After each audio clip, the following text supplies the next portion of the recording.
Lights, camera, action. I'm on stage, but you don't see all that really goes on. There is a price to pay for all I do. Doing what I love to inspire you. The gift is on stage, but there is some pain in hidden places.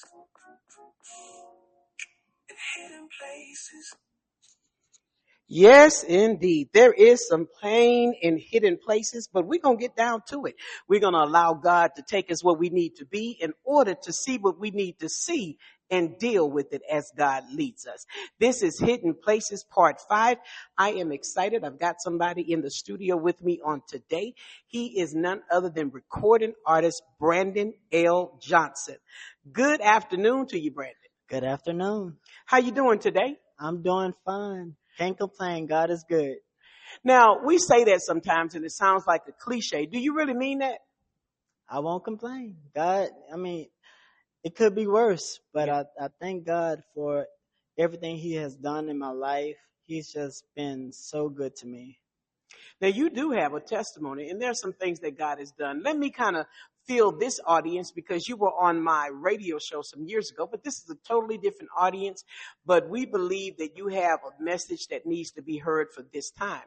I remember meeting you through your mother. I was on social media, on Facebook, and I didn't personally know her, but I saw her post a song of yours on her page. Normally I would scroll on past it and not think anything about it, but something which I now know was the Holy Spirit says, now, Jared, check it out. Listen to that song. And I listened to it and I enjoyed it immensely. So much that I made it my morning show song. I don't know if you know that, but I took your song. Don't come after me for no royalties. And I made it my morning show song. And it was about the morning. It was Good Morning. Is that the name of the song? It was, it was waking up to a brand new day, taking on whatever comes my way. Yeah. Rainy days don't come to stay, troubles they don't last always. That was it. That was it. Okay, that was it. And that's what I went to. And I said, you know what? This is good. Then I reached out to her again and said, I got to have your son on the air with me. We got to talk about some things. And I don't know how we got to the subject of bipolar disorder, but we got there. And I was able to tell you that I too dealt with bipolar disorder in my college years and how God had to walk me through that process. And it was a long, lonely road. You began to tell me that you're still going through the process of bipolar disorder. Schizophrenia, paranoid schizophrenia. And paranoid schizophrenia? It's just paranoid schizophrenia. Okay, tell me how you handle that. Prayer, medicine, making sure I go to my psychiatrist, every 3-4 months. It's been 10 years since my diagnosis. I was 21. I'm 31 now. Okay. So at the age of 21, they diagnosed me with paranoid schizophrenia, severe anxiety, and clinical depression. So I was dealing with all three. And today I still take meds, but I can say that God has been good. He has taken care of me, and I'm doing well. And I love that because, Brandon, people don't know that as an artist, as a writer, as producers, as people that stand on the stage, ministers of the gospel, that deal with certain diseases, and that's what it is, mental diseases, that it's a struggle. And you still have this call in your life. And now you need to know if it's spiritual or physical. Because when you talk about schizophrenia, because I was diagnosed bipolar schizophrenia, 2 diagnoses. But when you talk about that, it's the hearing of the voices, it's believing this thing. Seeing things crawl up the wall, having crazy dreams, just being up all night, trying to just wondering how you're going to make it. You just don't know what's going to happen. You walk outside. Actually, this has happened to me. My mom and my brother, they were hiding kitchen knives, and at night they would take turns to watch me to see if I would go out the door at night. So one day my brother would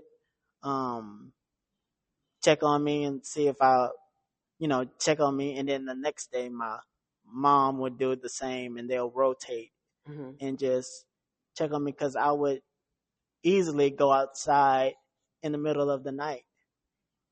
That's how bad. Because the voice told you to? I just would go outside, and I don't know if it was I was in my I guess I was in my head. Psychosis? I didn't know what I was doing. Yeah. I just didn't know who I was, you know. Well, let me say this, Brandon. I'm not a doctor, but I played one on the radio. No, that was you don't remember that. You're young. But it was a soap opera, General Hospital, and the guy did a commercial. He said, I'm not a real doctor, but I played one on television. I'm learning now, after all those years of being diagnosed and God healing me from that, God really spoke to me. He said, that's not what you had. You're a prophet who did not know how to handle being a prophet. And I've had to work through that and understand that and telling other people, I'm not telling you that's your situation. But before we got on the air, I asked you, do you believe that you're an empath? And you said that you do believe that? I do. And why do you believe that? I can feel people's energy easily. Like being a creative artist, you look at the human experience. So when you create your art, it's like you take on what other people are feeling. So when I would, just talk with people and they tell me their stories or you can feel certain energies, I just I would feel it. I would go home and, it was crazy. I'm just thankful that I didn't take my own life. Yeah. For being an empath, because I can really feel people's energy. And it's strong. And a lot of us in the body of Christ, we think that energy is like a new age word, but I've had to learn, no, it's not. Because I said I scraped my foot across the carpet and it shocked me. Yeah. And then when I did that, I said, you know what? That's energy. We have energy. Yeah. And when you say you can feel people's energy, that's why they had the term gaslighting has become so popular lately, because people can say one thing, but your spirit can pick up the total opposite. But now I'm learning how to balance. I would be on the high, and I like not on drugs, but I would be at a high place, like, hey, with like upbeat and everything. But when I'm home, I try to deal with it. I know how to deal with it better now. I know how to deal with it better. Yeah. So you haven't been diagnosed with bipolar? No, ma'am. Okay, so schizophrenia, but I really thought it was bipolar, because when we talk about the highs and the lows, because that is what bipolar is, you're neither high or low. You can go up or down quickly. Either you're going to be up and you're going to be really up, or you're going to be down and you're going to be really down. Have you ever felt that? Yes. Okay. I felt that. But they didn't say I was bipolar. Well, I'm not going to diagnose you. You haven't given me no copay. Let me ask you this, Brandon. As a creator, as a singer, how do you handle that with all that is going on mentally? I learned how to give me a hobby. Give me a hobby. I'm learning I like to trim the hedges. Because if I'm always focused on the singing part, I think it wouldn't feel, I would feel, I guess, an ego. It would be like an ego thing. But with the singing, I'm just,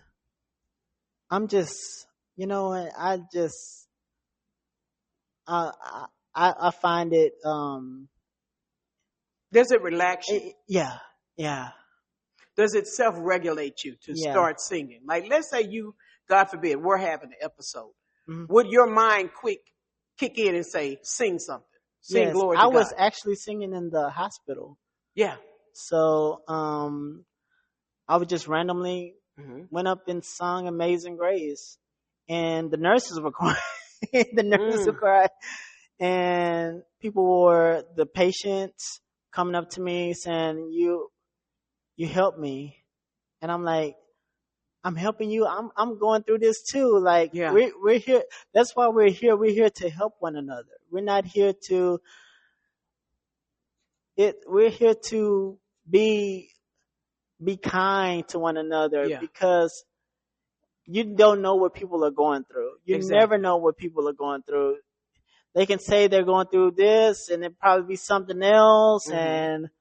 And I just thank God I'm in my right mind right now. Could you even fathom that maybe, and not maybe, but most likely, your steps were even ordered to that dark place in a mental institution? Yes, I believe so. And I tell you the story about the 3 birds. Mm-hmm. One day I came up, I was in the room with another patient, and God, something told me to pray. I went on my knees and I prayed and I asked God, I said, show me a sign that you're here, that you're with me, Mm-hmm. that you're real. And I got up from the floor, I made up my bed, went into this, it was like where the patients eat. It was this Mm-hmm. big window, and outside was 3 birds. One on the left, they were on a utility pole. Mm-hmm. The one on the left flew, and the one on the right flew, but the one in the middle stayed. And it reminded me of Christ, how He is with you even in your darkest hour. Mm. God showed up in a way, and I don't know. I just felt it gives me chills now when I think about what God has brought me from. Yeah. And being a creative, I think it's a bonus when you're Mm-hmm. creative Yeah. and you are dealing with things because you have something that you can do to handle it. Kind of almost escape it. It's escape. Yeah, it's an escape. That's It's the an word. escape because let me That's tell you the my word. story. But when you say that, I think about I was in Harris County Psychiatric Ward, Me too. and in there I wrote the play that I toured with for many years called When Mama Prays. And I'm sitting in there and I'm hearing voices and I'm writing, and I made it a whole play out of it. But when you say that, it was a place that God had to put me that I could really hear Him clearly. Not only that, I'm in a mental institution and I'm looking at other people like they crazy. God was like, yeah, you a little bit off too. That's why you in here. And I was holding church service. And you didn't know you was off. I didn't even know I was off. I was the bomb.com. You can't tell me I'm crazy. They crazy for real. But I held church services there. And I really ran a whole church in a mental institution. And what I found out, many people in the mental institution were pastors, prophets, teachers, singers. And I have something to believe that a lot of that comes from being out front, and these spirits start messing with our mental. Absolutely. Yeah. Because when you feel the applause of people and you're in a big crowd and you're singing and singing, you feel like the empath that I am. I feel their energy. It's like, and then I didn't know how to depress. Is that the word? Oh, depress yeah, depress, it. yeah. Depress it. Yeah. It just Compress. Yes, I didn't know how to compress it, and it was just like, man. And now I know how to deal with it. I know how to deal with it. I know how to put it away, and then when the time comes, I'll be able to handle it. Yeah. So Let me say this to you. When you said that, years ago when I worked at KYOK 1140 in the back of the woods, I would get off the air in Conroe and I would go to the callers that would call me that were in the hospital, and I go pray for them and lay hands on them. And then I would go home and fall asleep and stay asleep for hours and would feel so heavy. And God had to tell me, you're taking on all of these people's burdens. You got to know how to take all of this off of you and turn it over to me, because if you don't, you're going to take on the burdens of other people. This doesn't even belong to you. So do you know of a way that now you're seeing this don't even belong to me? This is somebody else's burden. That's a good question. Actually, it's not for us to carry that burden. God is the burden bearer. We're not the burden bearers. Yeah. So and people think that you you since you in front of all these people doing laying hands or singing or whatever, preaching, that you have that responsibility to carry people's burden, and it's not God. You know, he's a burden bearer. He's a heavy load sharer. He's all that. Yeah. We're not that. We're just, you know, we're just being called. I can't explain it. We're chosen. We're chosen. Yes. Yeah, to be vessels. To be vessels. For yes. him to operate. Yes. Through. Greater is he that's in us than he who's in the world. Not us. Yes. Because it's not us. Because in our own strength, you're right. We're going to feel the burdens of other people. And we're going to pack something he never told us to pack. Yeah. And as you sing before the masses now, and you as an empath can feel the hurts of other people, how do you manage to get through what God told you to get through? The song. How do you manage I can feel your pain. I can have empathy for you, but I can't take this burden for you. Yeah.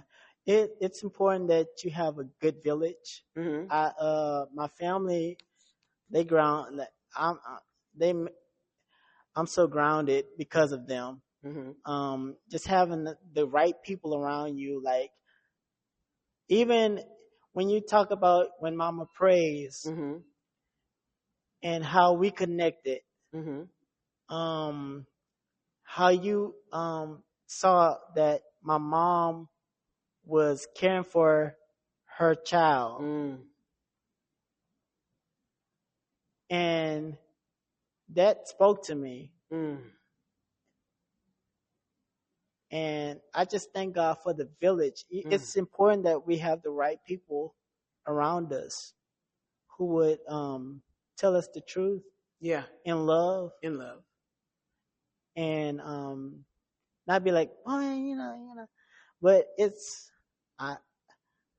God. He is so amazing. Now I'm gonna say this to you, Brandon, when you said that, because you said tell you the truth in love and not be, oh boy, you better. Because I asked you before we got on the air, I said, do you still take medication? You told me. Yes, I do. Okay. And you still go to your visits to your doctor, correct? Yes, yeah. One coming up. Okay. So you're not out here talking about you big, bad, and bold. I'm going to get off the medication. I'm not going to talk to no doctor. I'm doing this and this and that. Now, if I was trying to tell you something and you were still saying, but I feel like this, and I knew you weren't going to your doctor, and I knew you weren't taking your medication, my love language to you is you better get yourself together. It would be a little rough because I would know that you're not doing what you know you should do in order to get to where God has called you to get. Have you ever been in a situation where you saw people had potential, but they refused to take the medicine to get to where God is telling them to get to? And not just psychotic medicine, but his word, his way. Some people don't even want to get the help. They don't even want, like, what is the medicine? Medicine? Yeah. You know, I'm Christian. They say, I'm a Christian. I don't believe in taking no meds, you know. I can do this thing on my own. You can't do it on your own. You have to have the kind of faith to want to get the help. They say faith without works is dead. Yeah. If people around you are not noticing that something is wrong, then something is wrong. With them too. With them too. Because I'm going to tell you, I didn't know something was wrong. But then I tell you, I looked in and I said, these people crazy. They crazy. Mama, get me out of here. These people crazy. I'm like, no, you crazy too. That's how you ended up here. Look, one person may say you crazy and be like, oh, it's just him. But if it's like 3 or 4 or more people, you probably need to see a doctor. You can check that out.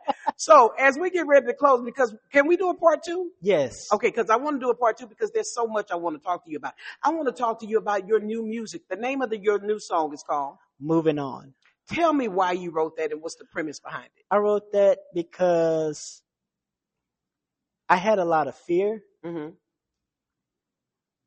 Dealing with the anxiety and the depression and all that, and feeling like I would maybe be too much.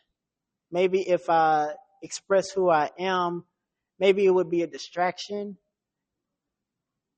But I feel like right now God has given me the patience, and His timing is so perfect. And I believe that the song is just going to minister and help so many people. I would I did the lyrics in 2 hours. I wrote the lyrics in 2 hours. Mm. I said I was supposed to go today to do the song, Mm-hmm. but I said I got to do it. So I went yesterday, and I said I have to do this song. It was just on my heart to do it, and I just love what I do. I'm more in love with what I do, cause and and the people that who have prayed for me and supported me, Mm-hmm. it benefited me, Mm. that their prayers, cause it can it can be like a burden. It can be like a burden, but I'm learning to handle it. Like I said before, Mm-hmm. I'm learning to handle it. You know, when you talk about the people that helped you and supported you and prayed you through, because most people don't realize dealing with a person that has mental health issues, it's not easy. I know that I gave my family hell, you know, Yeah. and what you see, it's real to you. Mm-hmm. And so someone telling you you don't see what you say you saw is only going to aggravate you even the more. How did you navigate? We're going to do that in part two, because when you talk about the fear and the anxiety, and I had to learn that you can't talk somebody out of anxiety. You can't tell them to snap out of it, get over it, because what they feel is real to them. Yeah. But I want to do that on part two. Are you going to be able to come back for part two? Yes, ma'am.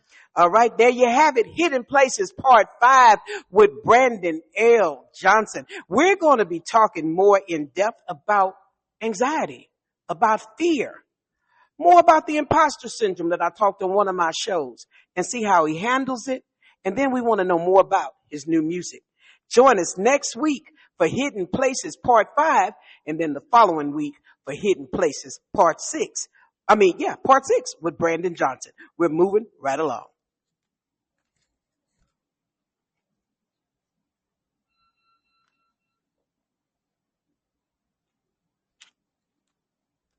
It really goes on. There is a price to pay for all I do.